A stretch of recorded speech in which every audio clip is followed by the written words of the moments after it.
here's your video going everything over mount as far as escapes and your 4 basic submissions.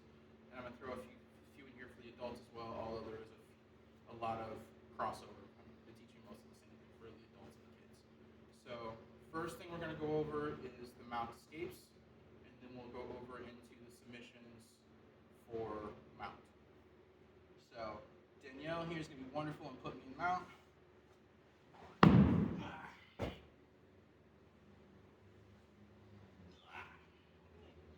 Alright, so you got a person on top of you. You want them off of you because this is just not fun because they can do all of the things that we've been working on, the chokes and the breaks, but also she can punch me, and that's just not nice because I can't punch her. So we want to rectify that and get this person off of them.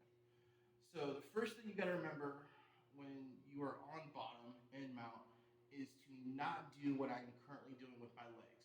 Your legs should never be flat. Your feet should be flat to the ground. Your knees are up. See how she just moved a little bit? I want her with her weight forward. If my legs are flat down, she can put her weight back and it makes my job a lot harder. So my feet are flat, my knees are up. So I want her elevated. So if the person is standing or sitting straight up like this, we want them down to the floor. How we do that is we bridge and we lift one knee, pulling them forward. So I bridge and I knee them in the butt. Now from here, go ahead and pull in closer. Now you're back here. Okay. Alright, so once you've got them down here, you need to take away their posts. You need to think of them like a table. Here's 2 legs, here's 2 legs. I need to take one leg away so I can then tip her over. I want to take away the leg in the direction that I'm tipping. So my legs are up. This hand keeps wrapped on her body. If she's in E, you can grab the belt. This one comes on the inside, up, and over. Okay? Then I can hug, or I can just keep hold of the fabric.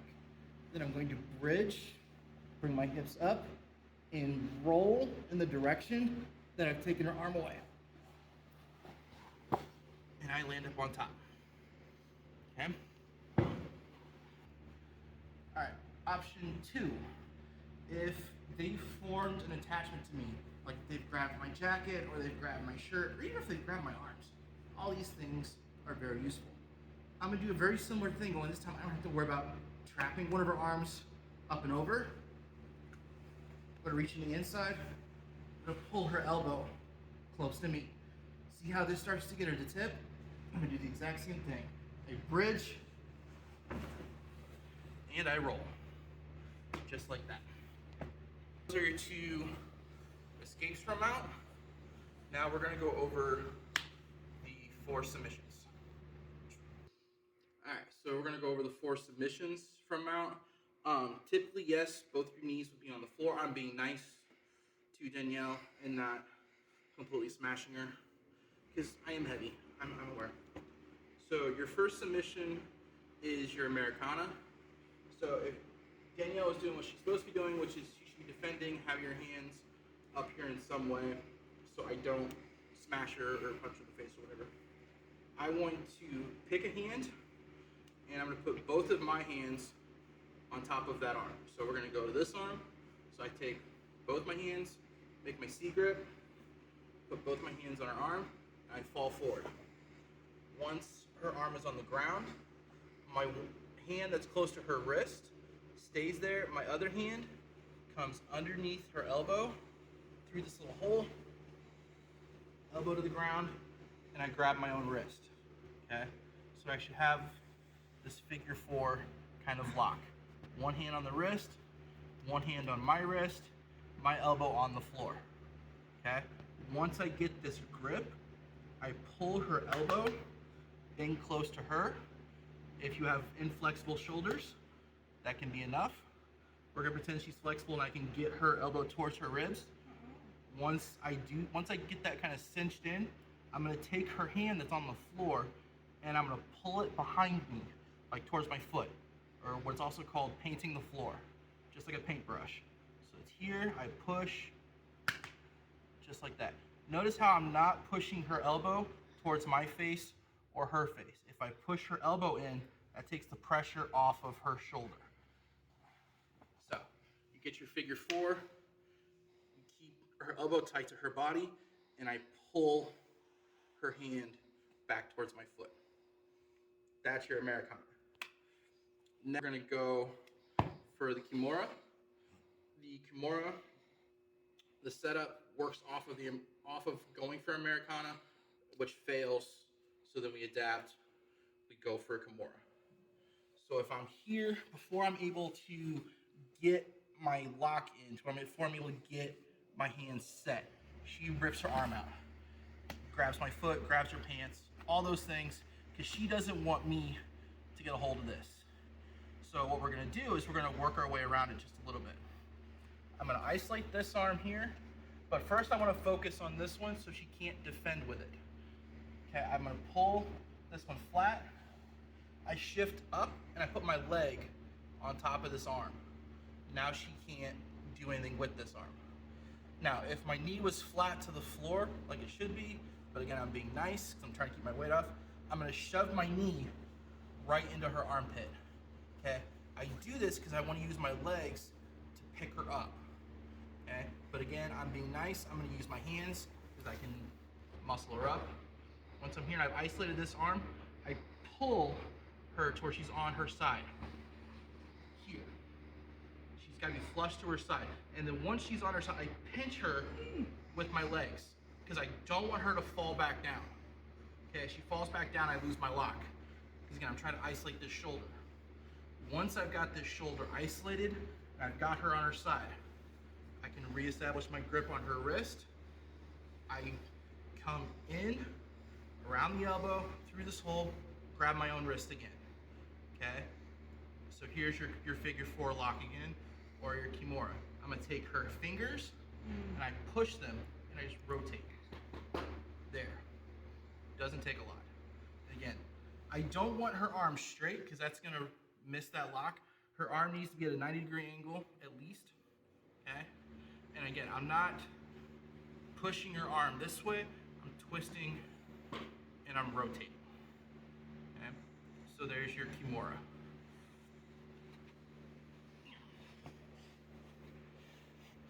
All right, for your third one, we're gonna go for your cross collar choke, or X choke, as it's also called. Okay? Doesn't matter which side you choose a side. So if I go with my right hand, which is my dominant hand, I grab the inside of her left collar. I put my knuckles straight to the floor. Okay? My forearm, I want resting against her neck. Okay? My left hand reaches across her right collar as deep as I can get, because I want to keep this tight. Okay? I'm going to shift myself forward and pull my hands in close to my body, which forces my forearm into her neck, which causes the choke.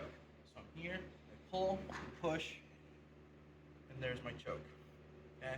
If they're being a little less stubborn, I don't have it flexed in, or if I just want more pressure, I can fall forward and get the same effect.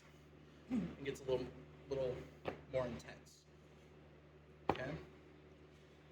So, we've gone over Americana, we've gone over Kimura, cross collar choke or X choke. Last one for mount is going to be the armbar. Okay? So for the armbar, the person on bottom has established some sort of connection. They've reached up and tried to grab my shirt or my gi jacket, something like that. Okay? When they've done that, I'm going to take whatever arm is opposite of what they've grabbed me. I'm going to grab it, I'm going to pinch it in close to my body. My other hand either grabs their gi jacket like this, or just presses up against their chest, because I don't want them to sit up. Huh? I know. So I hold over her jacket. I've pinched her arm in so she doesn't rip it out. From here, I'm gonna swing my opposite leg over her head and around. Okay? So I'm here, I pull my weight up, and I swing my leg around. Okay? Kind of like this. And then I fall backwards. Just like this. They hit the foot that is closest to their head. You're gonna make them uncomfortable, and you're gonna pull it as close to your butt as you can. Your foot that is closest to like their armpit or ribs, you let it sit across. Now, once their arm is locked down, you want to be mindful of where their thumb is. Their thumb is kind of the locator of where the elbow is. So if her thumb is pointing this way, I know her elbow is right here.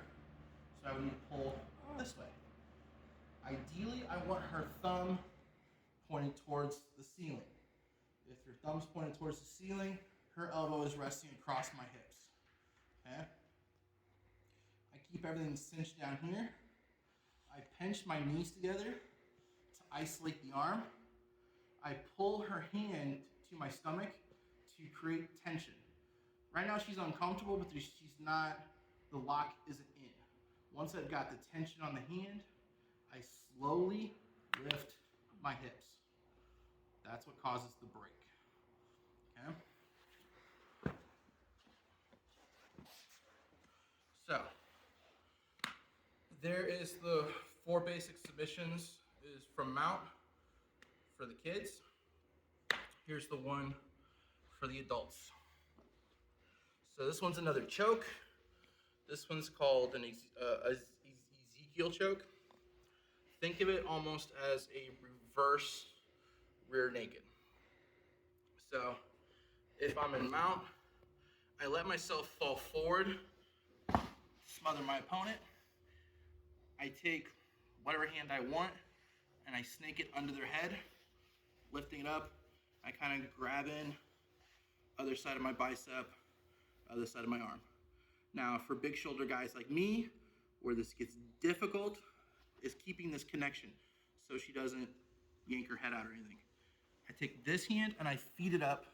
I have to let go and re-grip later. This hand I slice across the neck, and then I will re-grip with my forearm here. If I can reach my bicep with my other hand, the more power really locks in, but you don't necessarily have to.